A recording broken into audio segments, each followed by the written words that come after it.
오늘 우리에게 주신 하나님의 말씀은 학개 2장 10절에서 23절까지의 말씀입니다.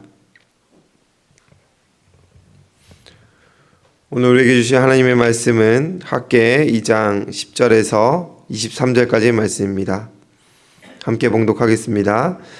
다리오 왕 제2년 9째 달 24일에 여호와의 말씀이 선지자 학개에게 임하니라. 이르시되 만군의 여호와가 말하노니 너는 제사장에게 율법에 대하여 물어 이르기를 사람이 옷자락에 거룩한 고기를 쌌는데 그 옷자락이 만일 떡에나 국에나 포도주에나 기름에나 다른 음식물에 닿았으면 그것이 성물이 되겠느냐 하라. 학개가 물음에 제사장들이 대답하여 이르되 아니니라 하는지라. 학개가 이르되 시체를 만져서 부정하여진 자가 만일 그것들 가운데 하나를 만지면 그것이 부정하겠느냐 하니 제사장들이 대답하여 이르되 부정하리라 하더라. 이에 학개가 대답하여 이르되 여호와의 말씀이 내 앞에서 이 백성이 그러하고 이 나라가 그러하고 그들의 손이 모든 일도 그러하고 그들이 거기에서 드리는 것도 부정하니라. 이제 원하건대 너희는 오늘부터 이전 곧 여호와의 전에 돌 위에 놓이지 아니하였던 때를 기억하라. 그때에는 20고루 곡식더미에 이른즉 10고루뿐이었고 포도즙 틀에 50고루를 기르러 이른즉 20고루뿐이었으니라. 만군의 여호와가 말하노라. 내가 너희 손으로 지은 모든 일에 곡식을 마르게 하는 재앙과 깐부기 재앙과 우박으로 쳤으나 너희가 내게로 돌이키지 아니하였느니라. 너희는 오늘 이전을 기억하라. 9째 달 24일 곧 여호와의 성전 지대를 쌓던 날부터 기억하여 보라. 곡식 종자가 아직도 창고에 있느냐? 포도나무, 무화과나무, 석류나무, 감람나무에 열매가 맺지 못하였느니라. 그러나 오늘부터는 내가 너희에게 복을 주리라. 그달 24일에 여호와의 말씀이 다시 학개에게 임하니라. 이르시되 너는 유다 총독 스룹바벨에게 말하여 이르라. 내가 하늘과 땅을 진동시킬 것이요 여러 왕국들의 보좌를 엎을 것이요 여러 나라의 세력을 멸할 것이요 병거들과 그 탄 자를 엎드려 드리리니 말과 그 탄 자가 각각 그의 동료의 칼에 엎드려 지리라. 만군의 여호와가 말하노라. 스알디엘의 아들 내 종 스룹바벨아, 여호와가 말하노라. 그날에 내가 너를 세우고 너를 인장으로 삼으리니 이는 내가 너를 택하였음이니라. 만군의 여호와의 말이니라 하시니라. 아멘. 우리는 계속해서 학개서를 묵상하고 있습니다. 우리는 본문에 나타난 포로 귀한 자들의 삶을 보고 있는데 우리는 그들의 삶을 단편적으로 보고 너무 쉽게 평가해서는 안 될 것 같습니다. 예루살렘의 회복을 위해 보여준 그들의 결단은 무엇보다 숭고한 것이었기 때문입니다. 하지만 현실은 힘겨웠습니다. 삶이 어렵고 애써 지은 농사도 잘 되지 않고 시간이 흐르며 백성들의 마음엔 지치고 상한 마음이 자리 잡았습니다. 그러면서 성전은 방치되어 있었고 사람들은 살아가는 것 그 자체에 몰두하는 현실이 된 것입니다. 학개서는 이런 백성들을 향한 하나님의 음성을 담고 있습니다. 중단된 성전을 향한 하나님의 마음이 전달되었고 그로 인해 백성들은 회개하며 다시 마음을 돌이켰지요. 이어 다시 세워질 성전의 기초의 모습이 초라하여 사람들은 낙심하였고 그 낙심한 그들에게 위로하시고 공감하시는 하나님의 음성이 학개를 통하여 전해지게 되었습니다. 이제 하나님은 학개를 통하여 또 그의 마음을 전하십니다. 먼저는 부정은 전염되지만 거룩은 전염되지 않는다라는 메시지를 주십니다. 본문은 제사장들에게 던지는 두 가지 율법적 질문으로 시작합니다. 학개는 만일 거룩한 고기를 옷자락에 싸서 그 옷자락이 다른 음식에 닿으면 그 음식이 거룩해지겠느냐라고 질문합니다.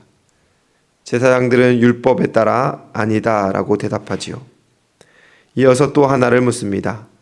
시체로 부정하게 된 자가 무엇에든지 손을 대면 그것이 부정하게 되지 않겠느냐라는 질문이었죠. 제사장들은 율법에 따라 부정하게 된다라고 대답합니다. 이 질문은 하나님께서 백성들의 영적 상태를 새롭게 하시고자 던지신 질문입니다. 앞서 언급한 대로 이스라엘 백성은 성전을 다시 지으러 돌아왔지만 하나님 중심의 삶은 척박한 현실 속에서 무너져 버리게 되었습니다. 그들은 겉으로는 여전히 하나님의 백성이었지만 하나님 없는 우선순위 속에 살다 보니 그들의 삶 자체가 부정되었다라는 현실을 지적하고 있습니다. 사랑하는 성도 여러분, 거룩은 스위치를 내리면 꺼졌다가 다시 올리면 금세 켜지는 것이 아닙니다. 마음을 다시 먹었다고 신앙의 전통을 유지하고 있다고 금세 다시 채워지는 것이 아니다라고 본문은 지적하고 있습니다. 반면에 부정은 어떻습니까? 너무나 쉽게 전염되지요. 작은 타협 하나, 작은 게으름 하나, 작은 죄 하나가 마음을 금방 오염시키고 하나님과의 관계를 금방 깨어뜨려 버립니다. 하나님은 다시 마음을 돌이켜 하나님 앞에 시선을 둔 그들을 귀하게 보시지만 그동안 무너진 부정한 삶과 결별하고 다시 거룩의 삶으로 나아가야 됨을 이 질문을 통하여 깨닫게 하시고 그들의 마음을 다시 한번 강하게 하며 견고케 하시는 것입니다. 그리고 그 돌이킴이 얼마나 무겁고 어려운지를 고하시며 다시는 부정한 것에 다시는 어리석은 것에 삶을 내어두지 말라라고 경고하시는 것입니다. 우리도 이 말씀 앞에서 우리의 영적 상태를 살펴야 할 것입니다. 여러분들의 마음을 가득 채우고 있는 것은 무엇입니까? 정녕 하나님이십니까? 아니면 솔직하게 나 자신이십니까? 우리는 수많은 설교를 통하여 이 질문 앞에 서지요. 그럼에도 우리는 때마다 스스로에게 물어야 할 것입니다. 거룩은 전염되는 것이 아니라 하시고 부정은 쉽게 전염된다 하심은 우리가 거룩을 위해 얼마나 겸비해야 되는지, 스스로를 얼마나 돌아봐야 되는지, 거룩의 자리에 얼마나 애써 나아가야 되는지를 우리에게 단편적으로 보여주는 사실이기 때문입니다. 거룩함은 하나님 앞에서 진실한 순종의 갈망을 통하여 유지되게 됩니다. 날마다 하나님 앞에 우리의 마음을 정결하게 놓아드리는 시간을 통하여 우리는 늘 새 마음을 하나님 앞에 구해야 함을 꼭 기억하시기를 소원합니다. 그 다음은 회복은 순종으로부터 시작된다라는 메시지를 우리에게 줍니다. 하나님은 오늘 이전의 삶을 기억하라고 반복적으로 말씀하십니다.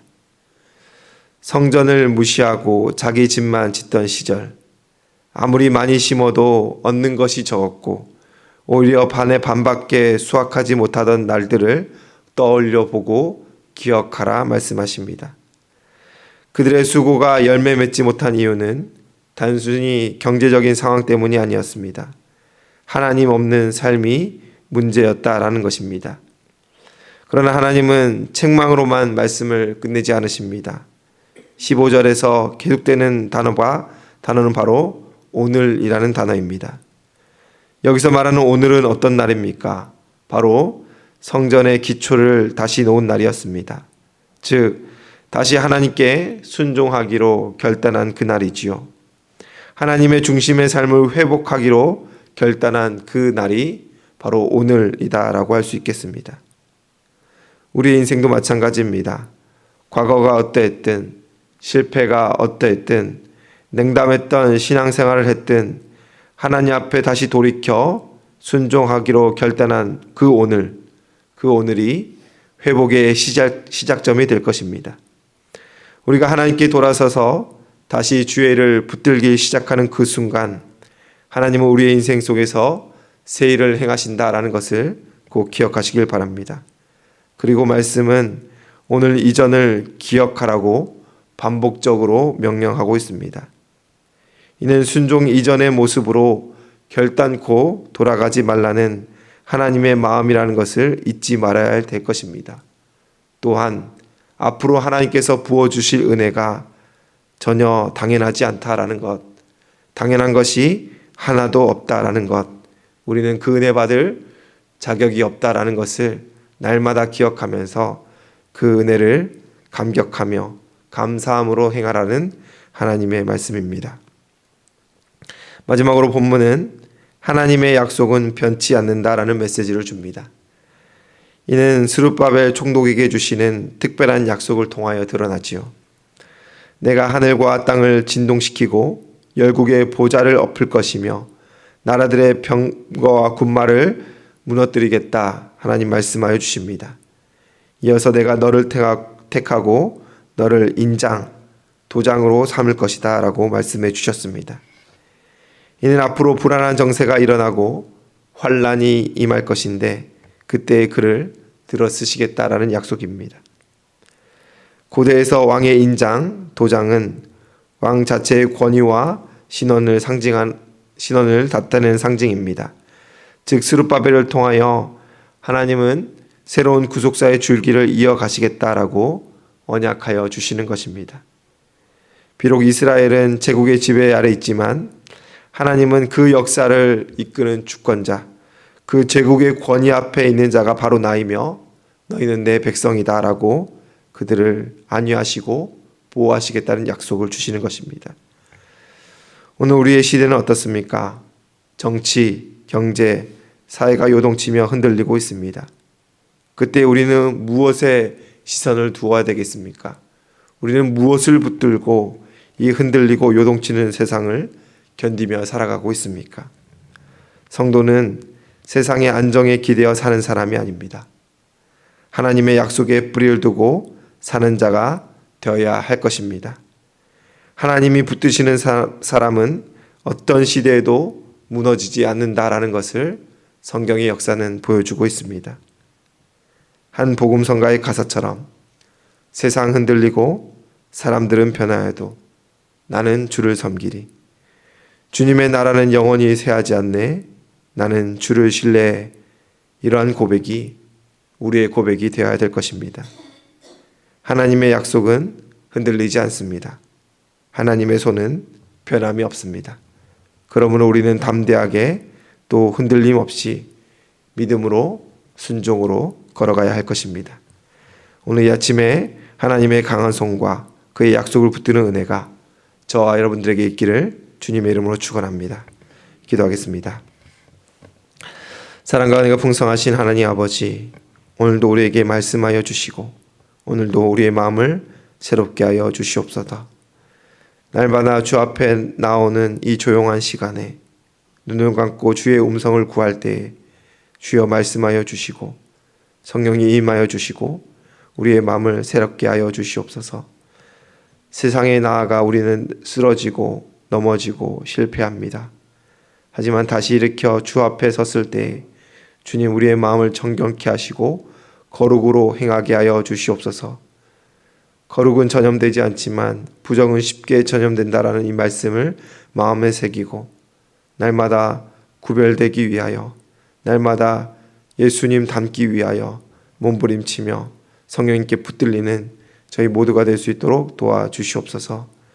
하나님 결단하여 회복의 자리로 나아가기 원합니다. 하나님 순종의 자리로 나아가기 원합니다.